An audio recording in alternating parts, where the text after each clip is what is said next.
నమస్తే, welcome to our channel. నేను ప్రియాంకర. తిరుమల తిరుపతి దేవస్థానంలో ఎలాంటి అవినీతి జరిగింది, ఎలాంటి దోపిడీ జరిగిందని మనం వరుసగా తెలుసుకుంటూనే వచ్చాం.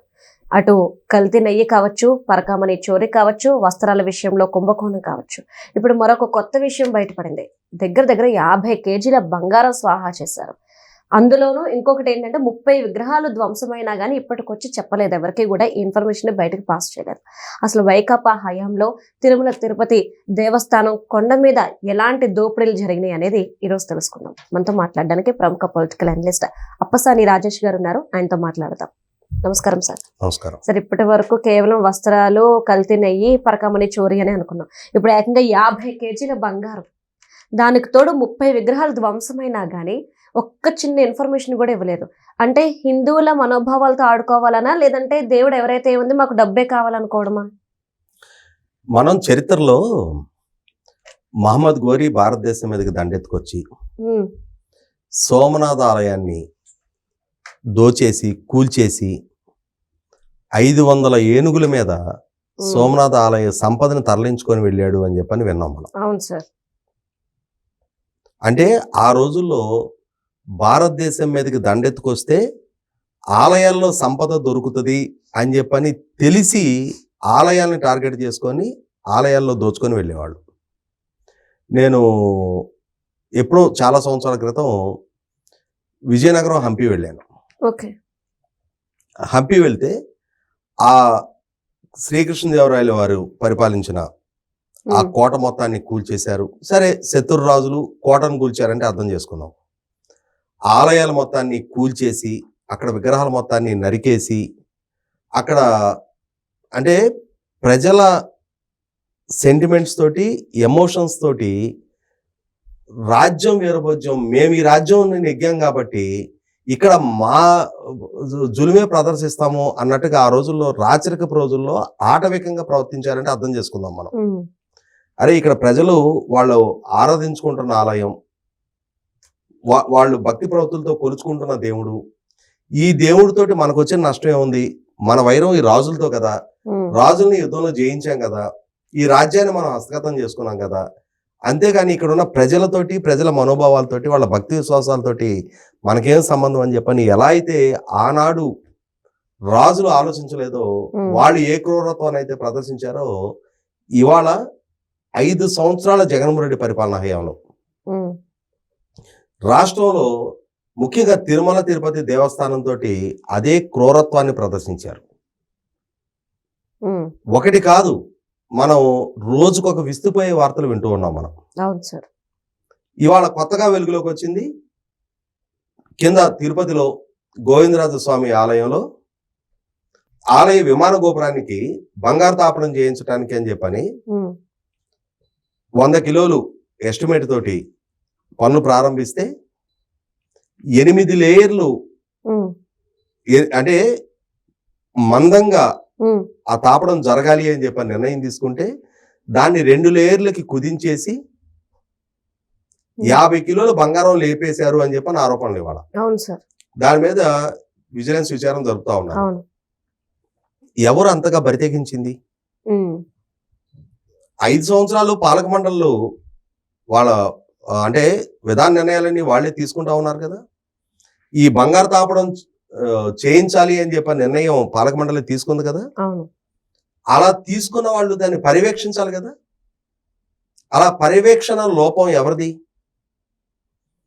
ఇవాళ 50 కిలోలు శ్రీవారికి సంబంధించిన, అంటే గోవిందరాజ స్వామి ఆలయమైనా కూడా టీటీడీలో part and parcel, Tirumala Tirupati దేవస్థాన పాలక మండలి పర్యవేక్షణలోనే ఉంటాయి.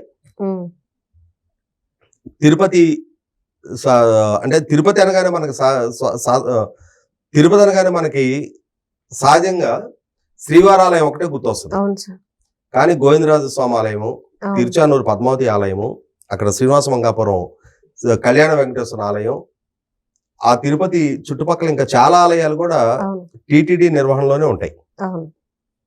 అటువంటి టీటీడీ నిర్వహణలో ఉండి తిరుపతిలో ఉన్న పురాతన ఆలయం గోవిందరాజ స్వామి ఆలయం, ఆ ఆలయంలోనే ఇంతటి అపచారానికి ఒడగట్టగలిగారు అని అంటే వాళ్ళని ఏ విధంగా భావించాలి అని అంటే ఇందాక నేను చెప్పాను కదా, ఉమ్, సోమనాథ ఆలయం మీద దాడి చేసి ఆలయాన్ని ధ్వంసం చేసి, లేదు విరూపాక్షాలయం మీద దాడి చేయలేకపోయారు. అవును. ఆ ఆలయాన్ని అక్కడ అర్చకులు కాపాడుకోగలిగారు ఆ రోజుల్లో. కానీ మిగిలిన ఆలయాల మొత్తాన్ని కూడా నేలమట్టం చేశారు. ఇక్కడ వీళ్ళు నేలమట్టం చేయకుండా భక్తుల భక్తి విశ్వాసాలతోటి భక్తులు సమర్పించే కానుకలని కాజేసే ప్రయత్నం చేశారు. ఉమ్, ఒకడు హుండీలో నగదు కొట్టేస్తాడు, ఆ నగదుతోటి ఆస్తులు కొంటాడు, ఆ ఆస్తులు ఇంకొకడు కొట్టేస్తాడు.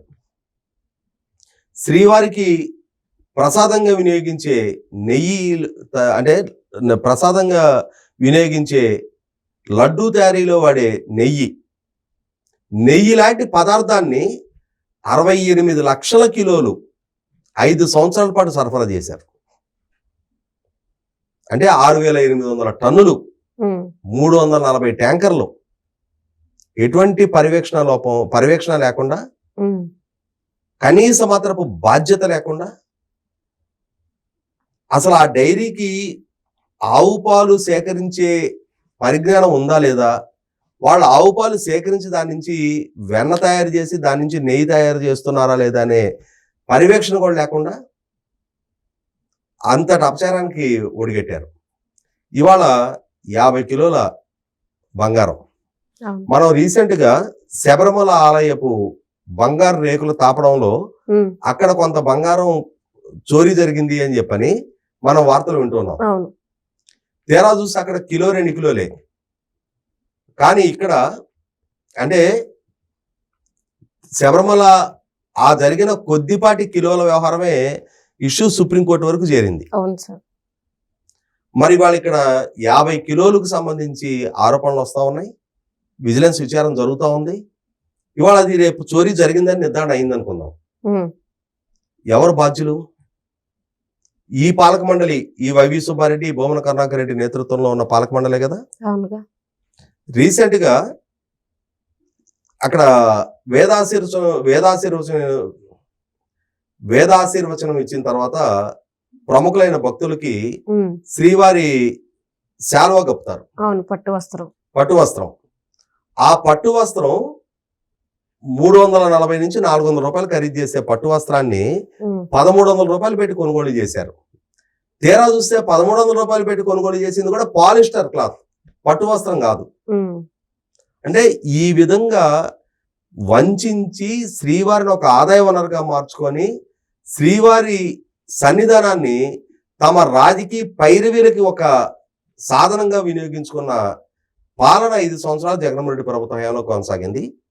ఆయన ద్వారా నియమించబడ్డ వాళ్ళ చిన్నాయన వైవి సుబ్బారెడ్డి ఆధ్వర్యంలో ఉన్న పాలక మండలి కానీ, వాళ్ళ ఇంకొక సన్నిహితుడు భూమన కరుణాకర్ రెడ్డి నేతృత్వంలో ఉన్న పాలక మండలి కానీ, వారి ఇరువురు హయాంలో ఎగ్జిక్యూటివ్ ఆఫీసర్గా పనిచేసిన సందర్భంలో పనిచేసిన ఎగ్జిక్యూటివ్ ఆఫీసర్గా వ్యవహరించిన ధర్మారెడ్డి కానీ, వీళ్ళందరి నిర్వాహక పర్యవసానం ఇవాళ తిరుమలలో ఎలా అయితే విదేశీయులు హిందూ ఆలయాల మీద దాడి చేసి దోపిడీలకు పాల్పడ్డారో అంతకన్నా దారుణమైన అపచారాలకు పాల్పడ్డారు.